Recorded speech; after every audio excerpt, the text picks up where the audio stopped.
Halo semuanya, kembali lagi bersama saya Fajar. Kali ini saya akan merakit sebuah PC high-end dengan budget 30 jutaan, yang mana nantinya PC ini akan digunakan untuk editing dan gaming. Untuk spesifikasinya sebagai berikut.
Oke, sekarang tiba saatnya saya membahas PC rakitan pertama yang ada di channel ini.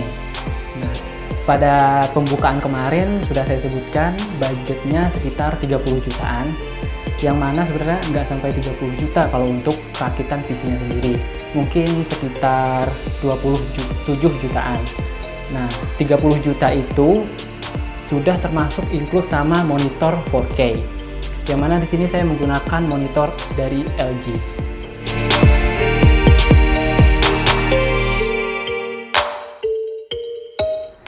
Nah, lalu PC ini sebenarnya baru sekarang aja ya dia bisa jalan dengan stabil. Apa sih penyebabnya? Nah, penyebabnya sebenarnya belum diketahui ya. Karena kemarin sudah dicoba berbagai macam cara untuk mengatasi masalahnya, sampai akhirnya saya memutuskan untuk nambah 2 keping RAM lagi.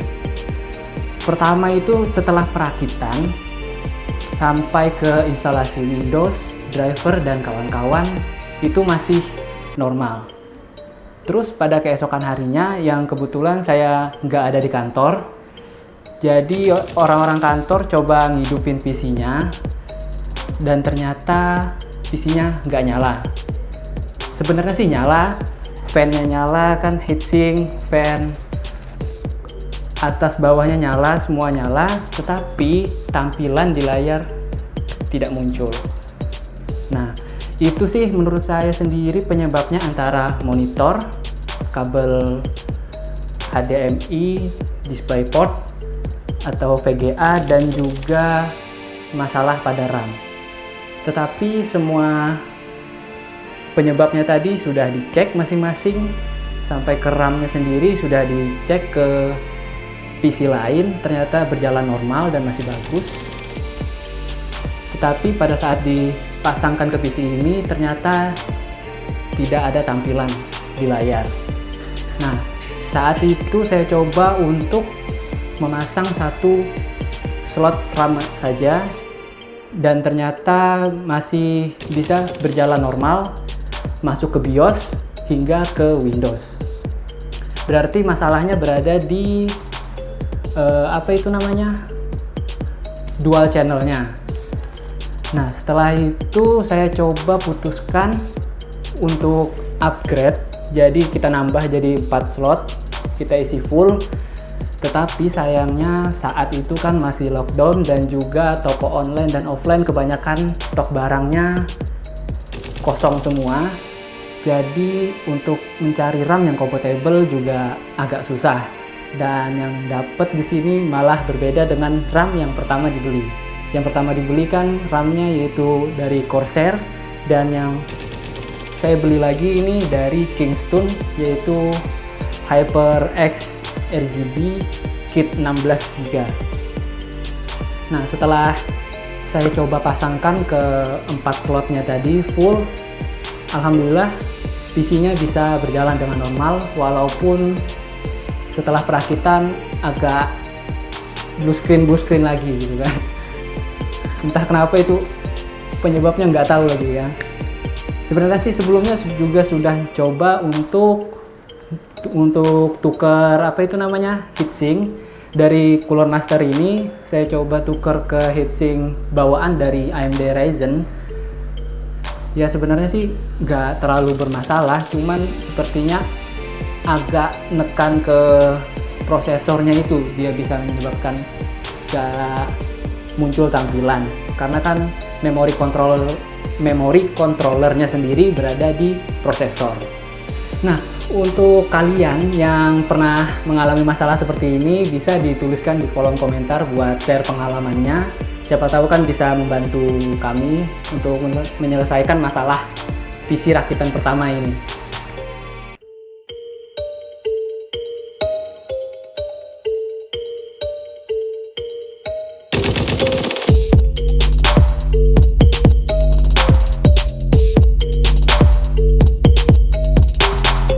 Oke, itu saja cerita singkat dari saya. Kita langsung lanjut ke pembahasan utama dari PC ini.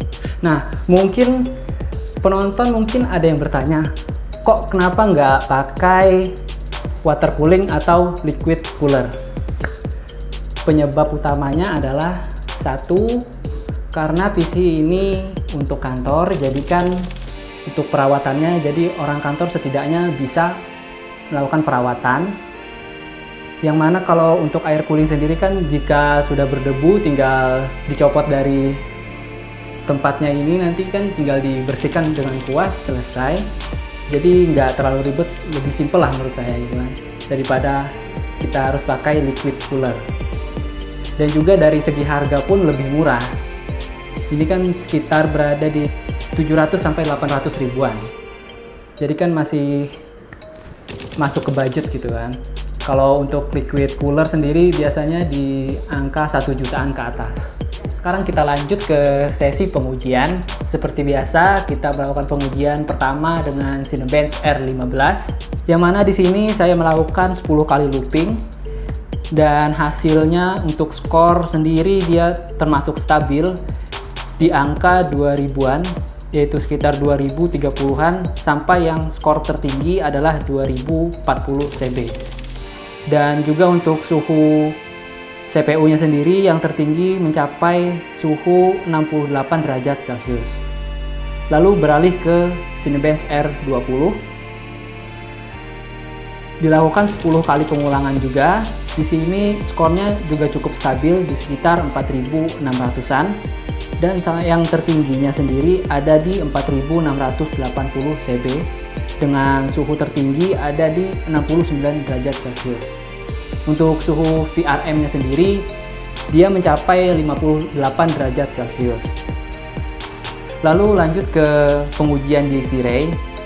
Di sini V-Ray yang saya gunakan versi 4.10.03. Pertama, V-Ray CPU sendiri di sini skornya sekitar 12.500-an sampai 12.600.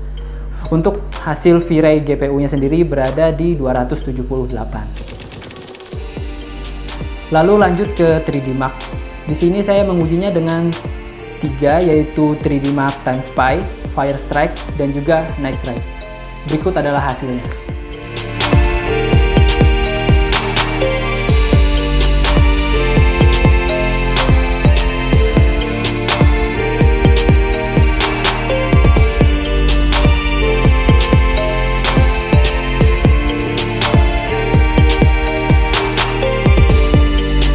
Untuk pengujian di game sendiri, di sini saya menggunakan 4 game, yaitu GTA 5, Battlefield 5, Assassin's Creed Origins, dan Ghost Recon Wildlands. Yang mana keempat game ini jalan di resolusi 4K.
Janusen!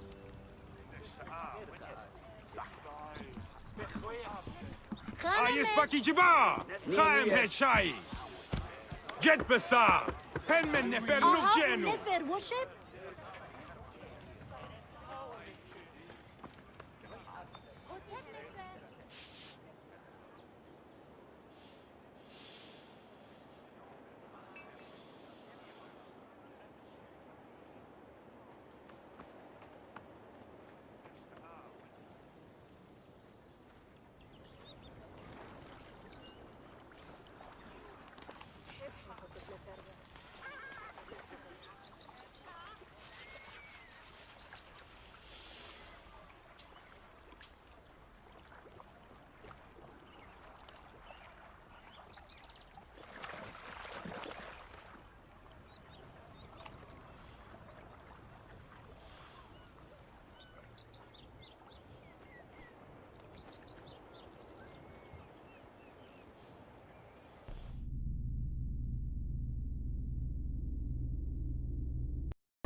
Kan jeg fortelle deg en hemmelighet? Jeg alltid syntes at landet deres er vakkert og forstyrrende. Da jeg kom hit som barn, fortalte de meg historier om skapninger og monster i skogen. Mine egne barn er fortsatt i Tyskland. Jeg savner familien min så veldig. Så nå er jeg her igjen. På jakt etter de monstrene i skogen.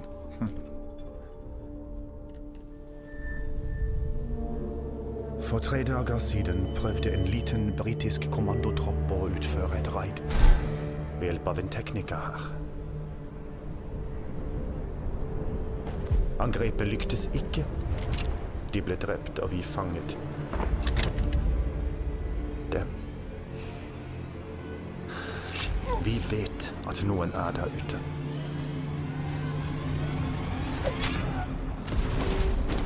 Bare fortell meg hvem det er. Det finnes utallige historier om skumle skapninger i de norske skoger, løytnant. Men det du burde bekymre deg for, det finnes ikke der ute. Du har ikke vært der så lenge, har du? Vet du hva dette anlegget gjør? Hva det produserer? Jeg trenger ikke bry meg om slike detaljer. Jeg trenger å vite om det er flere soldater der ute. Altså, du vet ikke, eller du vil ikke vite.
Fiender forut.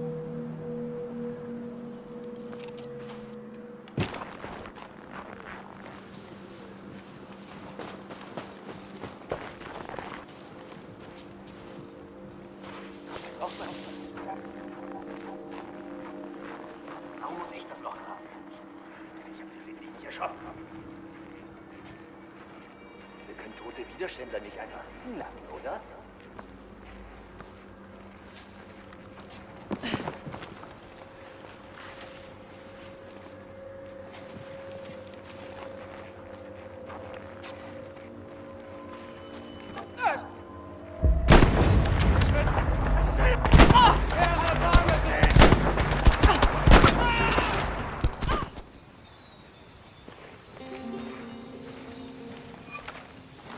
Deploying drone.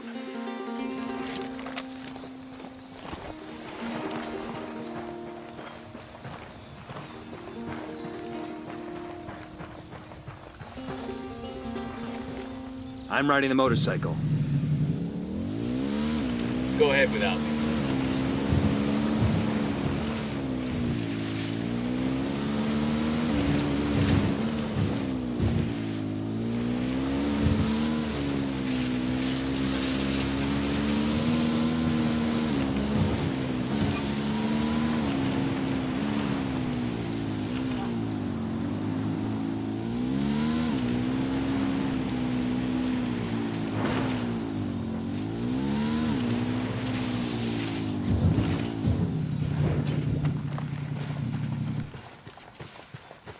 Eyes on a cartel lieutenant. Inside the cemetery, see?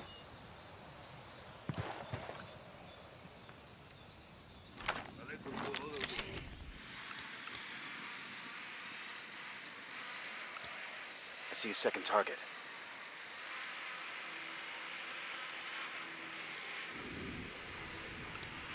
Tango number 3. Just spotted one with submachine guns. Here's target number 5.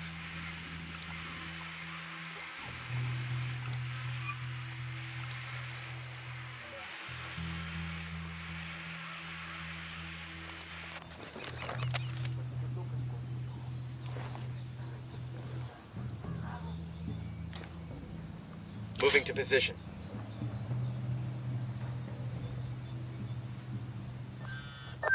Nomad, I've got Pacatari on the line. Sounds like he needs our help.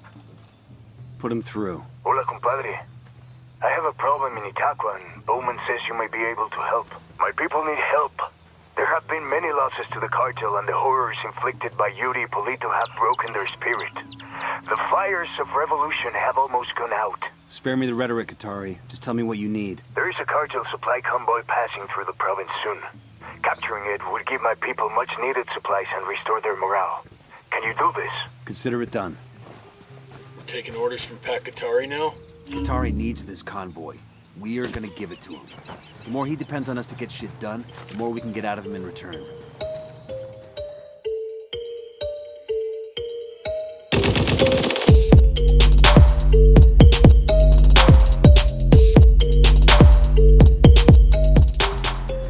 Oke, kesimpulan, jadi PC dengan budget 30 jutaan ini yang mana sudah termasuk include dengan monitor dan juga tambahan 2 keping RAM.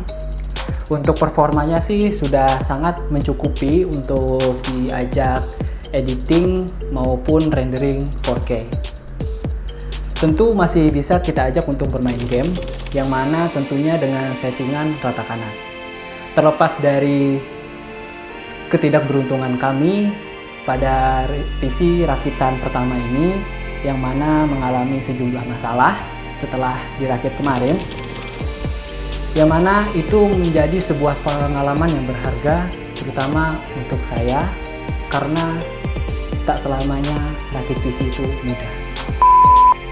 Oke, sekian saja pembahasan saya mengenai PC rakitan pertama di channel ini. Jika ada salah kata maupun informasi mohon dimaafkan. Kalau ada saran dan masukan bisa dituliskan di kolom komentar. Saya Fajar, bye-bye.